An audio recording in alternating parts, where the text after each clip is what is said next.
এরকম প্যালেট আমার হয়তো 2-4 মাস পরপরই কিনতে হয়, মানে প্রচুর শেষ হয় যেহেতু। আর এটা দেখো গ্রিনও এখন আগে কি বলা হতো, এই যে আছে না প্রবলেমগুলো, তখন আমরা অনেকেই বলতো যে আমি অনেকে করতেও দেখেছি, গ্রিন কালার নিত, হোয়াইট কালারকে এরকম করে হোয়াইটের ওপর দিয়ে গ্রিন কালার দিয়ে ব্যাস গ্রিন কালারকে দিয়ে এটাকে কারেকশন হয়ে যেত দেখতাম।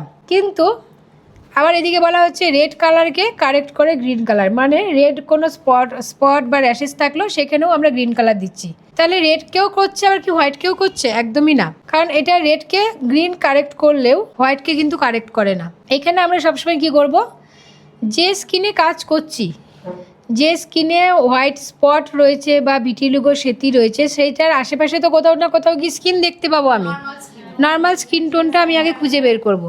নর্মাল স্কিন টোনটা খুঁজে বের করে সেই স্কিন টোন থেকে একটু ডার্ক শেড নিয়ে আমি এই স্পট, ধরো আমার এই নর্মাল স্কিন টোন হচ্ছে এখানে এটা, তার থেকে একটু ডার্ক এটা, এই ডার্ক শেডটা আমি নিলাম, নিয়ে আমি এই হোয়াইট স্পটগুলো যেগুলো আছে সেগুলোকে হালকা হালকা করে মার্ক করে দিলাম, হাইড করলাম খুব পাতলা করে। করার পরে আমি কি করব, একদম স্কিন টোন কালার নিয়ে সেটাই দিলাম, দিয়ে হালকা ফাউন্ডেশন করে দিলাম।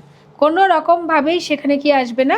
সমস্ত সময়ই আমরা কি টোনে কাজ করছি, ব্রাউনের ওপরে কাজ করছি। এগুলো সবই কিন্তু হ্যাঁ light brown, medium brown, dark brown. ধরো এই শেডগুলো কোথাও না কোথাও তোমার এই শেডগুলো শেষ হয়ে গেছে, আমি যেরকম ডিরেক্ট কনসিলার মানে রেডিমেড কনসিলার নিয়ে করছি, হ্যাঁ, কিন্তু কোথাও না কোথাও আমার এই দুটো শেড শেষ হয়ে গেছে। এটা যেরকম লাইট, একটু মিডিয়াম, আর একটু ডিপ, আরও ডিপ, ভেরি ডিপ, তাই তো? কোথাও না কোথাও তোমার এই শেডটা শেষ হয়ে গেছে, তাহলে তুমি কি করবে, বা ধরো তোমার এমন একটা শেড দরকার যে শেডটা, এই শেডটা নিলাম কিন্তু আমার আর একটু ডিপ দরকার, এটা দিলে বেশি ডিপ হয়ে যাবে, তাহলে আমি কি করব, আমি এইখান থেকে অল্প একটু নিলাম, নিয়ে আমি এটাকে কিন্তু ডিপ করতে পারি মিক্স করে। বা ধরো তোমার এই সমস্ত ব্রাউনের এটাই শেষ হয়ে গেছে, এই শেডটা আছে, এটা তোমার আরেকটু এরকম ডিপ করতে হবে, তখন আমি কি করব, এইটা অল্প নেব আর এটা অল্প নেব, তাহলে আমার কি হবে, একটা ডিপ টোন তৈরি হবে। এটা আমি নিজে কি করছি, তৈরি করছি, রেডি করে নিচ্ছি। আর এগুলো আছে একদম রেডিমেড, তুমি এখানে রেডিও করে নিতে পারবে।